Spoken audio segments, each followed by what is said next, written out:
یہ ہے جی عمران خان کا اللہ تعالیٰ معاف کرے کیریکٹر، کہ جس سے وہ کہتے ہیں نا جس پہ احسان کرو پھر اس کے شر سے بچو.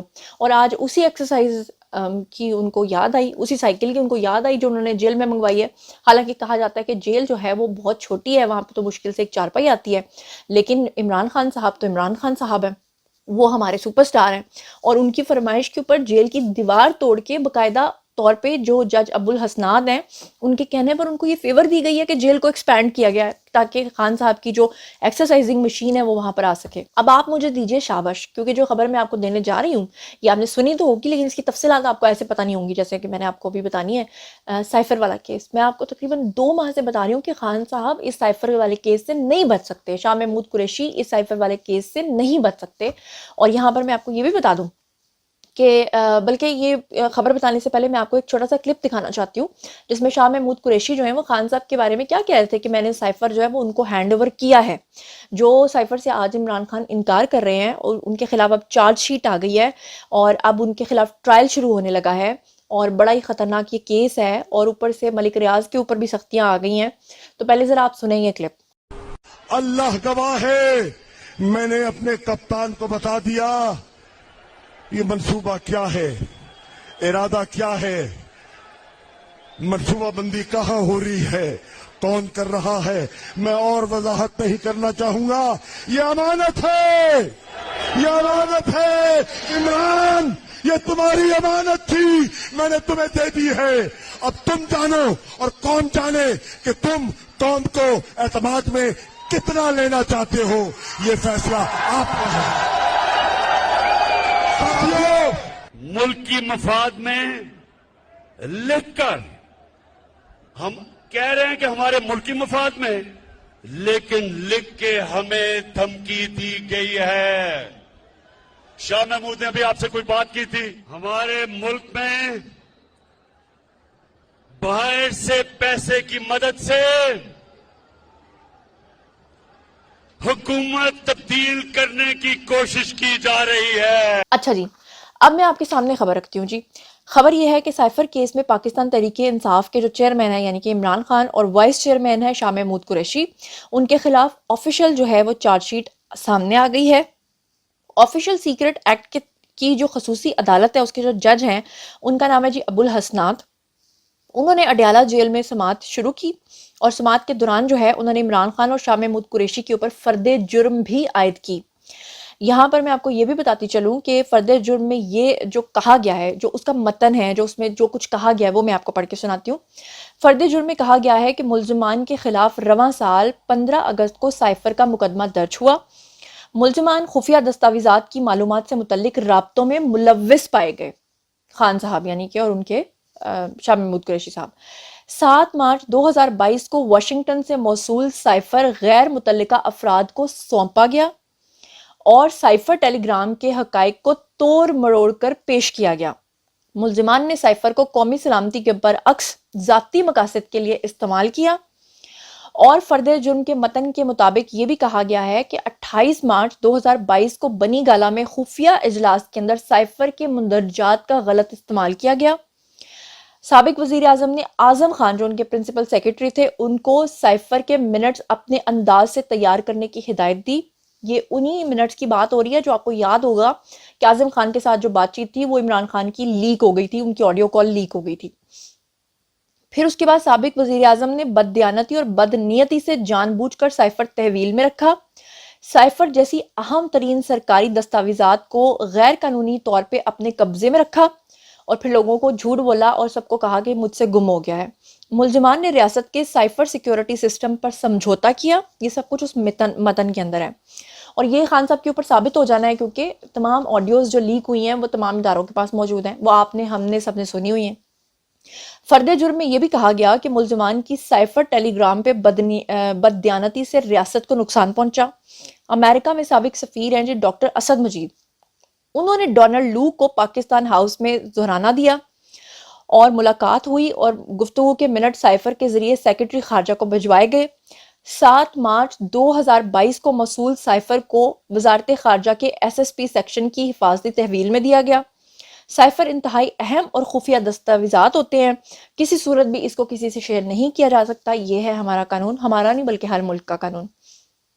فرد جرم کے متن کے اندر یہ بھی کہا گیا کہ سابق وزیر اعظم اور وزیر خارجہ کو مجرم قرار دے کر باقاعدہ ٹرائل شروع کیا جائے۔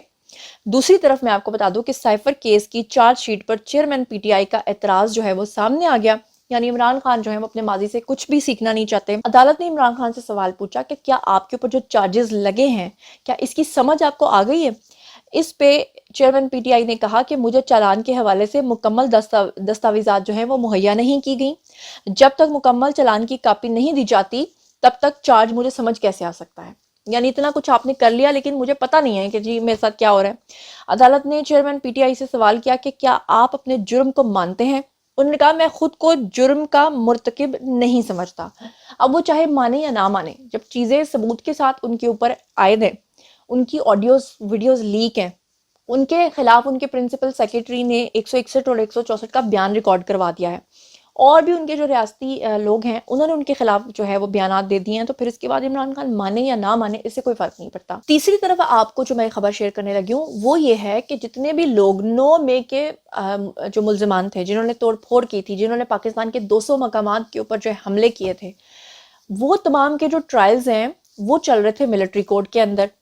اب جو سپریم کورٹ ہے انہوں نے اس چیز کے خلاف جو ہے وہ ایک فیصلہ دے دیا۔ فیصلے میں یہ کہا گیا کہ جو سیولینز ہیں ان کا ٹرائل جو ہے وہ سیولین عدالتوں کے اندر چلیں گے، نہ کہ ان کے ٹرائلز جو ہیں وہ چلیں گے آرمی کورٹس کے اندر یا عدالتوں کے اندر۔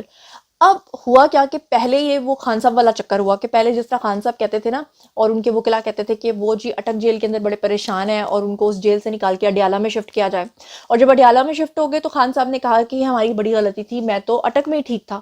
بالکل اسی طرح سے جب فوجی عدالتوں سے نکل کر یہ لوگ آئیں گے اب دوسری والی کورٹس کے اندر تو یہ خود پریشان ہو گئے تمام لوگ۔ اس کی وجہ کیا ہے؟ وجہ یہ ہے کہ جو آرمی کی عدالتیں ہوتی ہیں وہ بڑی تیزی سے چلتی ہیں اور ٹرائل بڑی تیزی سے کرتی ہیں، فیصلہ بڑی تیزی سے سناتی ہیں، جبکہ جو دوسری عدالتیں ہوتی ہیں اس میں آپ اچھے طریقے سے جانتے ہیں تاریخ پہ تاریخ جو ہے وہ ہوتی رہتی ہے۔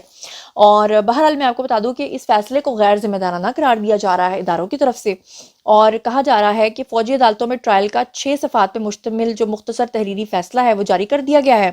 سپریم کورٹ نے فوجی عدالتوں میں سویلین کے ٹرائل کے خلاف درخواستیں منظور کرتے ہوئے ملٹری کورٹس میں سویلین کا ٹرائل جو ہے وہ کل عدم قرار دیا ہے۔ اور میں آپ کو یہ بھی بتا دوں کہ ٹرائل کے خلاف کیس کی سماعت جو ہے وہ جسٹس اعجاز الحسن نے کی سربراہی میں 5 رکنی بینچ نے کی تھی، اور بینچ میں جسٹس منیب اختر بھی تھے، جسٹس یحییٰ افریدی بھی تھے، جسٹس مظاہر نقوی بھی تھے، اور جسٹس عائشہ ملک۔ سمجھ یہ ہوں گے کہ پھر انہوں نے یہ فیصلہ کیوں دیا ہے، وہ بھی تھے۔ اور سویلینز کا فوجی عدالتوں میں ٹرائل جو ہے وہ 5 رکنی بینچ نے متفقہ طور پہ جو ہے کل عدم قرار دیا، اور انہوں نے یہ بھی کہا کہ آرمی ایکٹ کے سیکشن 2D1 کو آئین سے متصادم 4 ججز نے قرار دیا، جبکہ جسٹس یحییٰ نے اس کے اوپر اپنی رائے جو ہے وہ محفوظ رکھی۔ اور سپریم کورٹ کی جانب سے تحریری فیصلے میں کہا گیا کہ 4 ججز آفیشل سیکرٹ ایکٹ کا سیکشن جو ہے 459 غیر آئینی قرار دیتے ہیں۔ تو اب دیکھتے ہیں آگے چل کے یہ کیا ہوتا ہے اور یہ معاملات کدھر جاتے ہیں۔ خدیجہ شاہ اور سلم جاوید یہ 2 ایسی خواتین ہیں، اور ساتھ میں یاسمین راشد، مجھے تو یہ چھوٹتے ہوئے فی الحال نظر نہیں آ رہی۔ دیکھتے ہیں بہرحال کہ ان کو رہائی ملتی ہے یا نہیں ملتی ہے، بلکہ میں نے سنا کہ شاید ان میں سے ایک خاتون کے اوپر جو ہے نا ایک اور مقدمہ بنا دیا گیا، جس کے بعد عدالت نے شاید اس کے اوپر اعتراض بھی کیا۔ اب چلتے ہیں جی اگلی خبر کی طرف۔ اگلی خبر ہے جی اعتزاز احسن کے حوالے سے، اور یہ وہی پی ٹی آئی کے لوگ ہیں جو سپورٹر تھے عمران خان کے، جو بندیال صاحب کو اپنا ہیرو قرار دیتے تھے، اور جیسے ہی بندیال صاحب جو ہیں وہ ریٹائر ہو کر گئے تو اب ان کو وہ غدار قرار دے رہے ہیں۔ اعتزاز احسن نے سپریم کورٹ کا فیصلہ جو ہے وہ تاریخی قرار دے دیا، اور فوجی عدالتوں میں جو سویلینز کے ٹرائل کے خلاف جو درخواست گزار ہیں اعتزاز احسن، انہوں نے سپریم کورٹ کے فیصلے کو بڑا سراہا، لیکن ساتھ ہی ساتھ انہوں نے بندیال صاحب کے اوپر الزامات عائد کیے، اور انہوں نے کہا کہ لگتا تو ایسا ہی ہے کہ جیسے بندیال صاحب جو ہیں وہ ملے ہوئے تھے باجوہ صاحب کے ساتھ اور وہ ان کی لائن کے اوپر کام کر رہے تھے۔ یہ وہ بندیال صاحب ہیں جنہوں نے پی ٹی آئی کے لیے کیا کچھ نہیں کیا، اور آج وہ گالیاں کھا رہے ہیں۔ یہ بالکل ایسا ہی ہے جیسا کہ باجوہ صاحب نے جو اپنا لاڈلا بچہ بنا کے رکھا تھا عمران خان کو، تو ان کے ساتھ کیا ہوا وہ بھی آپ کے سامنے ہے۔ اعتزاز احسن کیا کچھ کہہ رہے ہیں خود ہی سن لیجئے۔ بندیال اس سازش کا حصہ تھے اور جنرل باجوہ کے کنٹرول میں تھے، اور جسٹس بندیال نے جو فیصلے کیے جنرل باجوہ کے کہنے پہ کیے۔ اب تو یہی لگتا ہے، پہلے نہیں لگتا۔ جس وقت عمر بندیال کیس سن رہے تھے فوجی عدالتوں کا، ماں سوائے یہ کہ آخری مہینہ انہوں نے لگایا ہی نہیں، وہ آبزرویشن جو دیتے تھے اس سے تو بڑا انکریج ہوتے تھے، وہ دیتے تھے انہوں نے